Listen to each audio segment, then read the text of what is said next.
disampaikan oleh beliau Al-Mukarram Kiai Haji Intan Bapak, saya baru dapat bisikan R-nya itu Raden Kiai Haji Raden Abdullah Ghanani Basaka Embung. Jadi luar biasa sekali, kita patut bersyukur hari ini kita kedatangan tidak hanya seorang yang alim tapi juga yang intelektual. Jadi beliau ini Assalamualaikum warahmatullahi wabarakatuh. Waalaikumsalam warahmatullahi wabarakatuh. Alhamdulillahi syauqan, alhamdulillahi hubban, alhamdulillahi yawman wa abadan wa daiman. Allahumma salli wa sallim wa barik ala sayyidina Muhammad Allahumma salli alaihi akrabil aslaf al-qaimi bil adli wal insaf al-man'uti fi suratil a'raf al-muntakhabi min aslabis syiraf wal butunil dhiraf al-musaffa min musasi Abdul Muttalib bin Abdi Manaf alladhi hadaita bihi minal khilaf wa bayyanta bihi sabilal afaf. Amma ba'du, para alim, para ulama, para masyayikh, para muallimil Quran, para asatid wal ustadat, para pejabat pemerintah yang hadir, wabil khusus jajaran ruasa takmir masjid Baitur Rahman, jajaran remaja masjid, dan tak lupa pejabat kita dari DPRD Kabupaten Manokwari. Tanpa menyebut satu persatu panjenengan, insya Allah tak mengurangi rasa hormat kami, para ketua kampung, Kaptibmas, Babinsa, Pak RT, Pak RW, mungkin jamaah Ibu Nyai, pimpinan majelis taklim dan pembaca yasin sholawat, para handai taulan, para famili, para tetangga. Insya Allah semuanya dirahmati oleh Allah Subhanahu wa Ta'ala.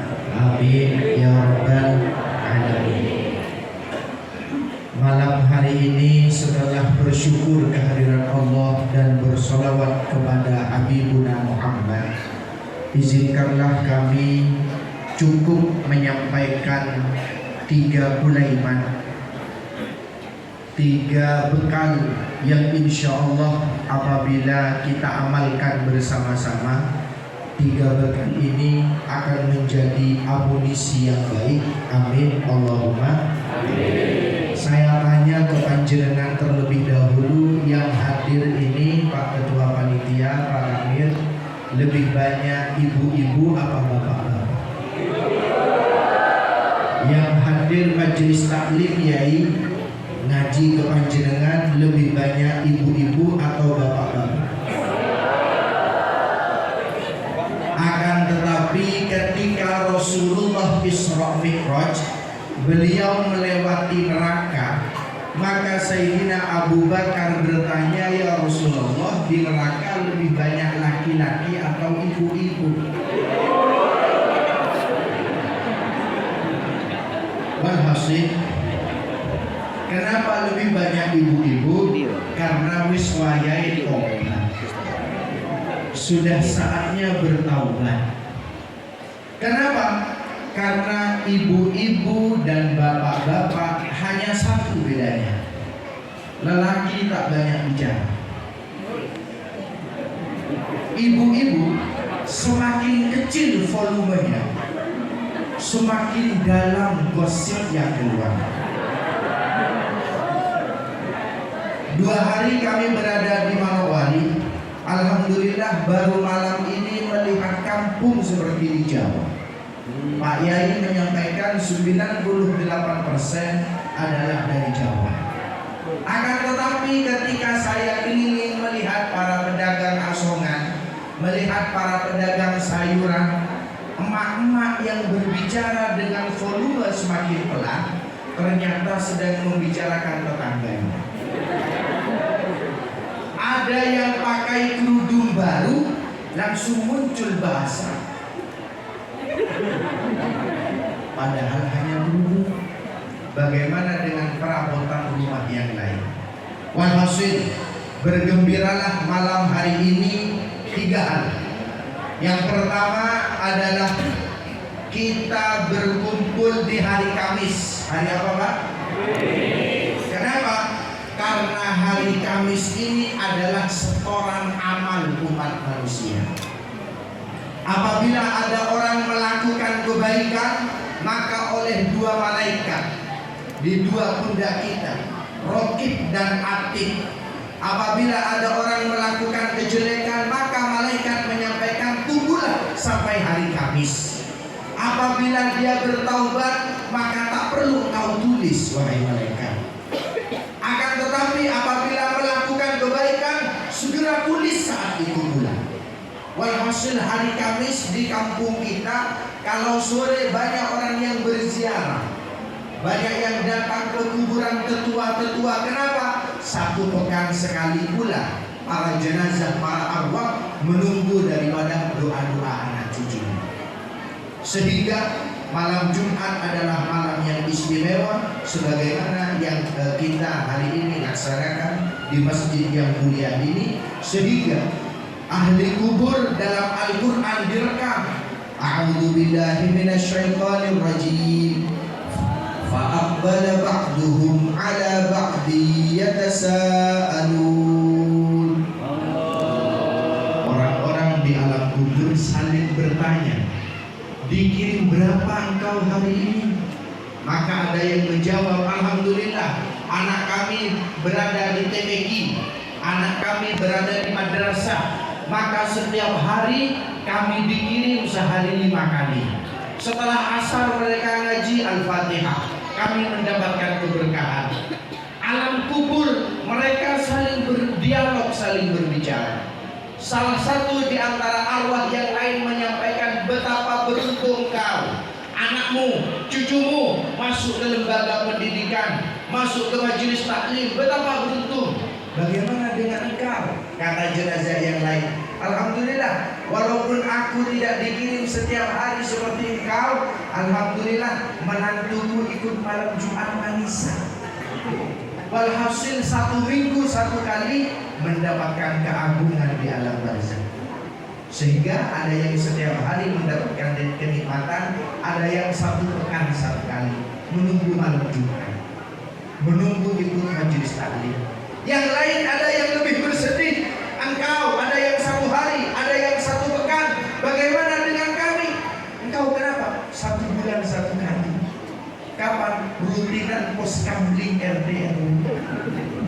Alhamdulillah 1 bulan 1 kali. Akan tetapi yang paling nelongso adalah orang-orang yang anak cucunya tak pernah mengingat, yang anak cucunya tak pernah mendoakan, namun lumayan jenazahnya gembira ketika hari raya. Kenapa kau gembira hari raya? Pulang kampung anakku. Sehingga bukan doa yang ada, dia datang ke makamku. Bunyi derap sandal daripada seseorang yang datang ke sesepuhnya mendapatkan kenikmatan di sisi Allah Subhanahu wa Ta'ala. Terlebih sebagaimana kita berkumpul di malam istimewa, di hari Kamis, di malam Jumat, sebagaimana kesempatan malam hari ini. Semoga Allah menularkan daripada syafaat baginda Nabi Muhammad kepada para almarhumi sesepuh daripada kita semua. Amin ya rabbal alamin. Yang pertama, fadilah malam Jumat. Kemudian yang kedua, panitia tadi berbisik kepada kami, saat ini akan dilaksanakan santunan yatim piatu dan duafa.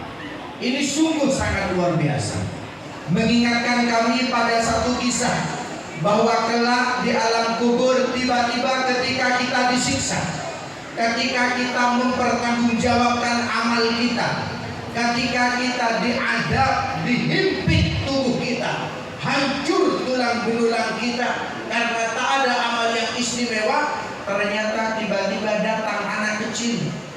Yang anak kecil tersebut mengatakan, wahai bibi, wahai paman, aku adalah utusan Nabi Muhammad.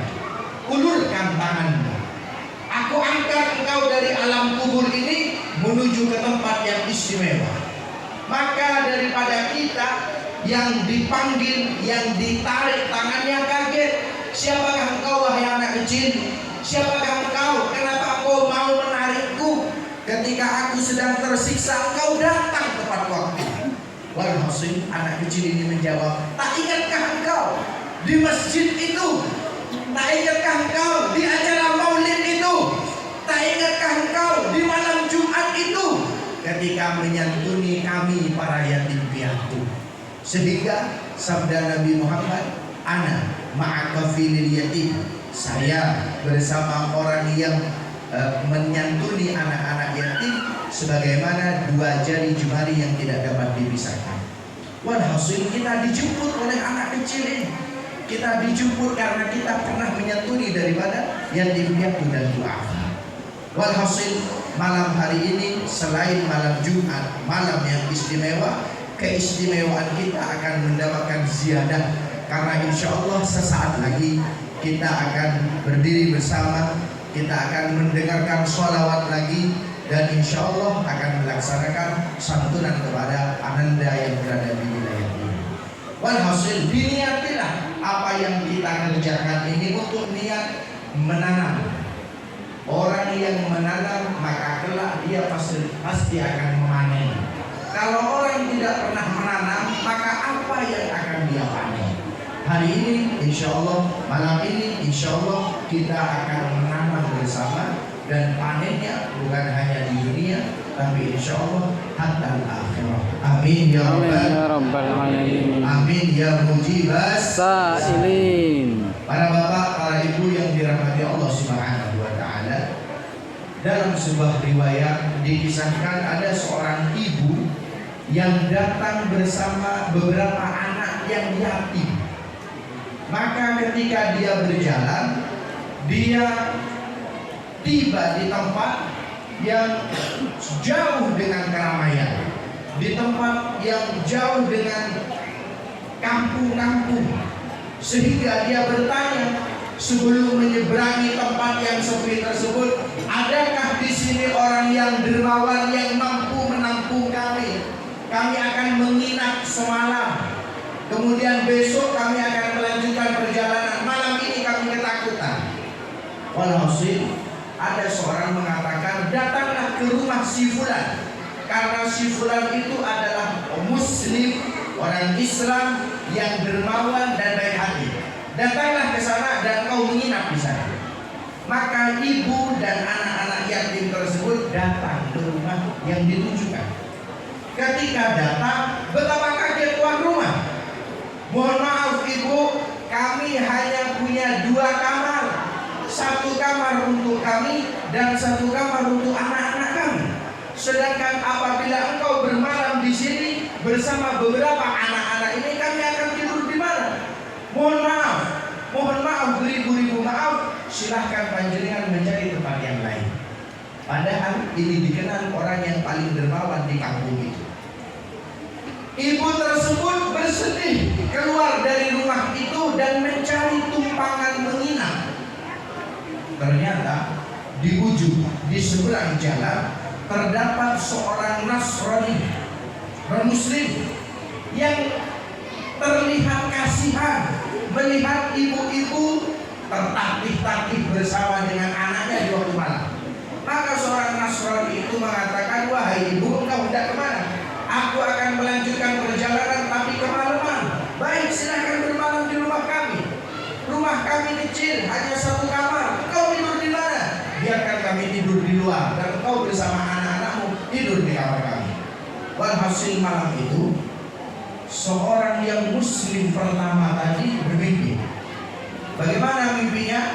bermimpi seakan-akan sedang kiamat, seakan-akan sedang hari akhir, seakan-akan sedang berada di padang mahsyar.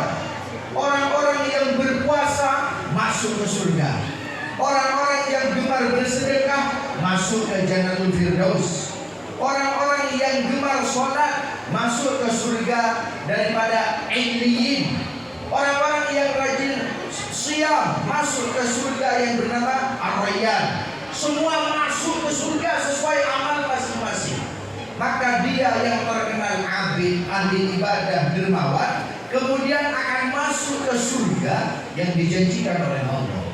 Akan tetapi ketika dia tidak masuk, dihadang oleh baginda Nabi Muhammad, dihadang oleh sosok tampan rupawan, harum semerbak luar biasa, dan mengatakan, stop, jangan masuk. Bagaimana mungkin kami tidak boleh masuk ya Rasulullah, sedangkan yang lain masuk sesuai amalnya? Kami muslim, saya adalah orang yang gemar memberikan kedermawanan, kami adalah orang yang beribadah, kenapa dilarang masuk ke tempat hak kami? Maka kemudian Rasulullah menjawab, ingatkah engkau di satu malam ketika engkau pernah menolak yatim piatu menginap di rumahmu? Ingatkah engkau satu malam yang ketika itu seorang ibu datang ingin bermalam, engkau mengusirnya? Walhasil dia kemudian bersedih dan kaget daripada mimpinya. Bangun malam itu juga mencari ibu-ibu yang tadi hendak menginap. Dia keluar dari rumahnya mencari ibu-ibu yang terlantar bersama anak yatim tadi. Apa yang terjadi? Dia mencari ke sana kemari, tanya ke kampung. Adakah ibu-ibu yang membawa anak yatim? Oh ada. Di mana? Menginap di rumah orang Nasrani. Walhasil dia menjemput daripada ibu-ibu tersebut ke rumah yang Nasrani. Ketika dia ketuk pintu, orang Nasrani menjawab, jangan engkau jemput. Kenapa? Aku tadi bermimpi sebagaimana engkau bermimpi. Setelah engkau diusir oleh Nabi Muhammad dalam mimpi, maka Nabi Muhammad melambaikan tangan kepadaku dan berkata, wahai orang Nasrani, kemarilah. Bukankah engkau yang menyebut anak yatim menginap itu, yang kau tak kenal, bukan seagama denganmu? Tahukah engkau bahwa itu rombongan yatim piatu? Benar. Maka seandainya engkau bersyahadat, ini surga, kusurun min kusurin jannah, ini istana daripada istana-istana surga, aku persembahkan kepadamu karena engkau menyantuni dan menerima daripada yatim piatu dan ibunya. Maka kata Nasrani, ketika engkau tadi ingat di hadapan baginda Nabi, aku bersyahadat di depan Nabi Muhammad. Maka malam hari ini aku tidak mau ibu dan yatim piatu ini kau jemput, karena dia adalah hidayah, karena menerimanya adalah hidayah, sehingga kami dan keluarga kami insya Allah akan mendapatkan qasrun min kusuril jannah, istana-istana berada di surganya Allah Subhanahu wa taala. Dan kesempatan ini sedang berada di tangan kita. Dan kesempatan ini malam ini akan kita laksanakan bersama-sama. Maka izin Gus Amir, izin apakah ini santunan dulu atau saya lanjutkan dulu? Baik. Walhasil, marilah kita laksanakan kesempatan sebaik-baik ini sehingga kita bisa menyantuni dan memiliki kunci daripada Miftahul Jannah yang hari ini kita berikan melalui masjid yang sangat istimewa bersama orang-orang yang istimewa ini. Amin Allahumma amin. Yang ketiga, momentum terpenting daripada kebersamaan kita, ma'iyah kita malam hari ini adalah bihtifali maulidin Nabi Sallallahu Alaihi Wasallam. Kita semua berkumpul dalam rangka memperingati maulid Nabi Sallallahu Alaihi Wasallam. Maka ambillah teladan dari Nabi Muhammad, ambillah athar jejak langkah yang baik dari Nabi Muhammad. Karena satu-satunya Nabi yang mukjizatnya ada hanyalah baginda Nabi Muhammad. Nabi Musa punya mukjizat tongkat dapat membelah lautan, tapi hari ini tongkatnya sudah tidak ada. Nabi Musa punya mukjizat tongkat yang apabila dilempar tongkatnya bisa berubah menjadi ular yang mengalahkan penyihir-penyihir Fir'aun atau Ramses. Tapi hari ini sudah tidak ada. Nabi Nuh punya perahu yang istimewa menyelamatkan umat manusia. Tapi hari ini sudah bongkahan-bongkahannya tidak ada. Nabi-nabi yang lain punya mukjizat, akan tetapi sudah tidak ada.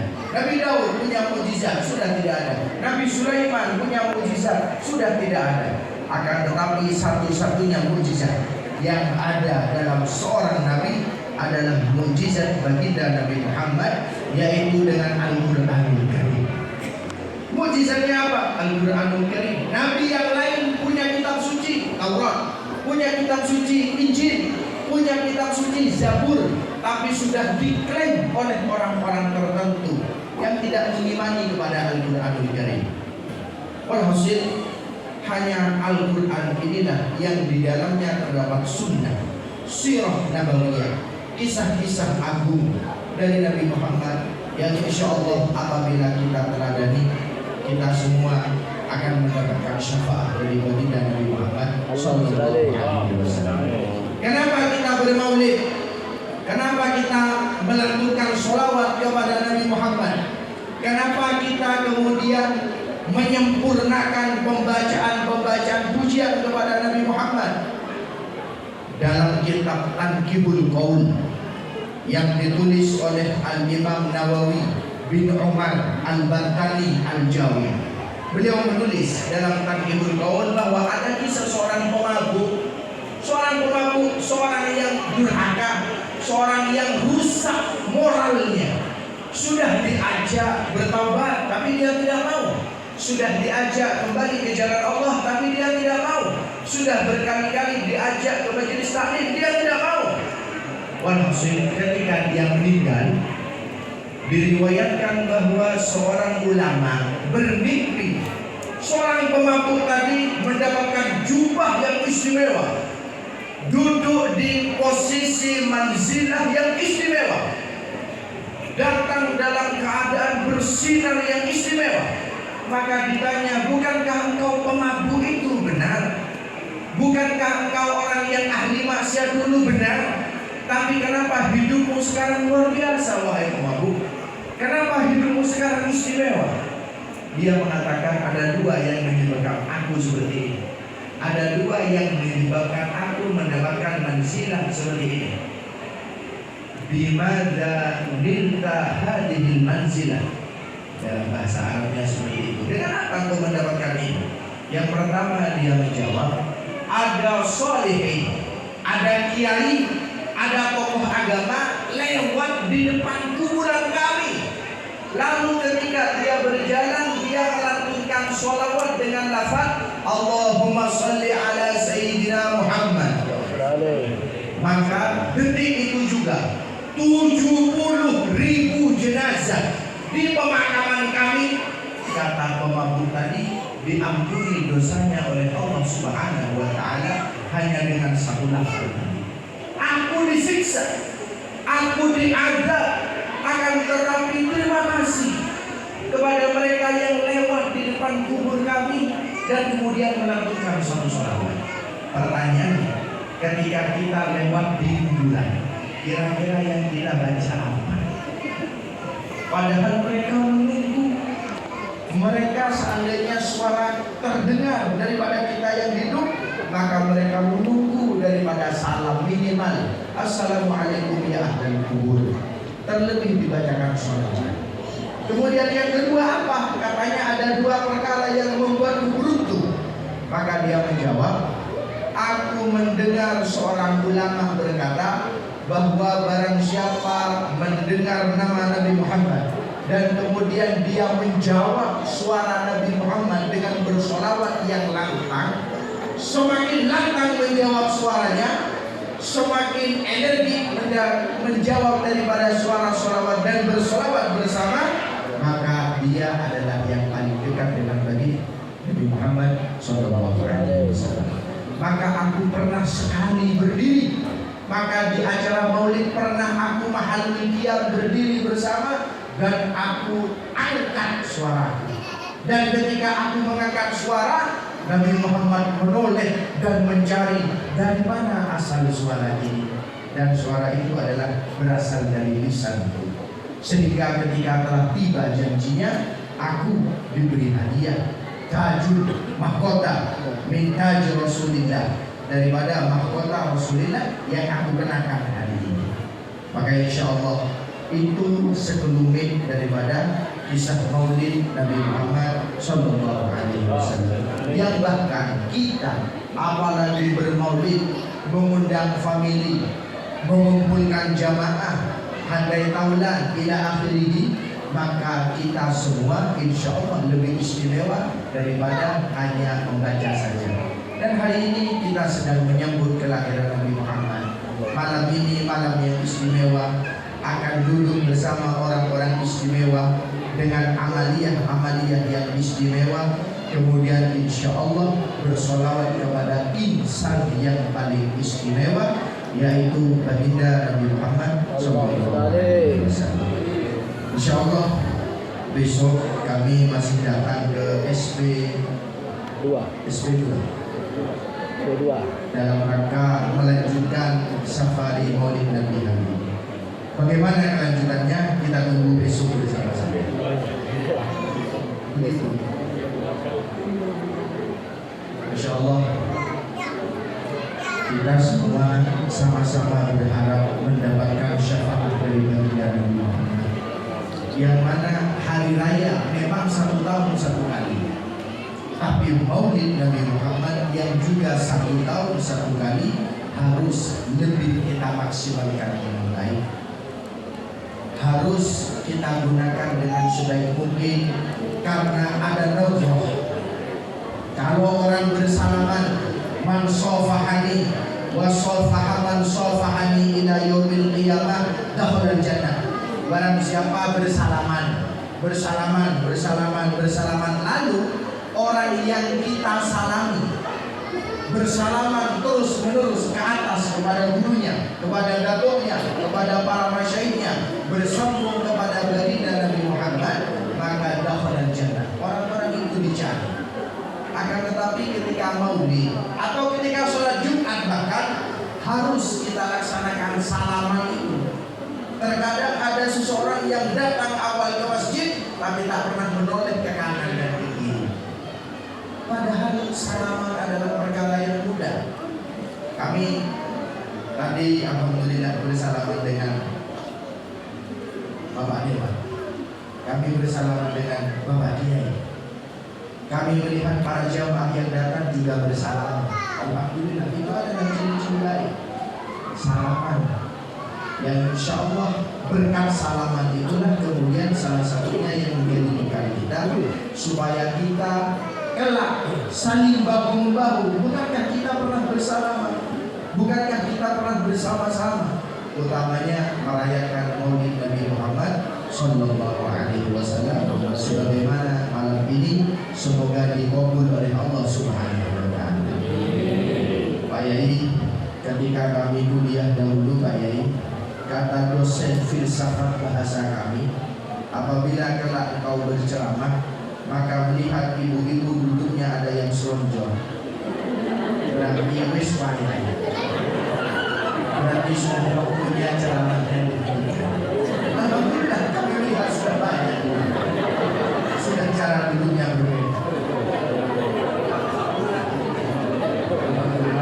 Ada yang jauh sulit asal urat tapi pakai kangen kacangnya banyak. Yang menjawab asal urat kacangnya banyak. Karena menurut kurikulum Al-Azhar, bahkan menurut kurikulum McGill University, maksimal seseorang memberikan mauidhah, maksimal seseorang memberikan orasi atau kuliah adalah 40 menit. Kalau lebih dari 40 menit, maka yang hadir di sini hanya badannya saja, ruhnya pulang semua. Dan ini di pojok sudah hampir kami lihat. Sudah ada yang diam, tidak bergerak sama sekali. Bukan busuk, bukan. Ternyata oleh temannya. Sebelum ini terjadi, sebelum jasad tanpa ruh berarti bangkai. Ruh tanpa jasad berarti hantu. Kalau dilanjutkan ini bahaya. Mak-mak teringat kepada makanannya yang lupa tidak ditutup di rumah. Maksud kuncinya angker, sehingga buyar pengajian. Maka itu saja mungkin yang dapat kami sampaikan. Apabila panjenengan besok ada yang mau hadir kembali, insya Allah kami juga datang ke masjid di wilayah ini dan bersama-sama melanjutkan daripada episode Maulid malam hari ini pada besok, yang insya Allah kita semua ketika berkumpul akan mendapatkan roh pandangan dari baginda Nabi Muhammad SAW. Kepada segenap panitia masjid, saya mohon maaf tidak duduk, makanya tidak boleh terlalu lama.